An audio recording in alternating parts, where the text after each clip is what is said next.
یہاں جس کے پاس 2 پیسے ہو گئے برقع اتار کے اس نے پھینک دیا، یہ معلوم ہوتا ہے کہ یہ تو مفلسی کو چھپانے کا ذریعہ تھا۔ 4 پیسے ہو، اچھے کپڑے پہنے ہوئے ہو، میک اپ صحیح کیا ہوا ہو، تو پھر برقعے کی کیا ضرورت ہے؟ اور میں نے شاید سنا ہے آپ کو، مجھ سے تو چند لڑکیوں نے یہ الفاظ کہے باقاعدہ۔ میں جب پریکٹس کرتا تھا لاہور میں کرشن نگر میں، تو ایک گھرانے کی، اور مجھے معلوم ہوا کہ ان کے والد انتہائی نیک تہجد گزار، کئی لڑکیاں تھی بہنیں، ایک ہی تقریباً عمر 200 سے 1.5 سال کی۔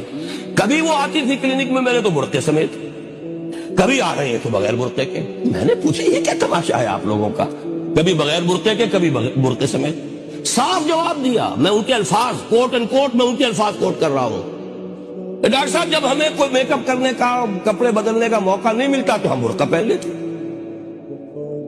اور جب ہمیں موقع ملتا پھر ہم برقع کائے کو پہنتے۔ تو گویا کہ اس کو چھپانے کا ذریعہ برقع ہے کہ کپڑے میلے ہیں، میک اپ نہیں کیا تو لہذا برقع پہن لیں۔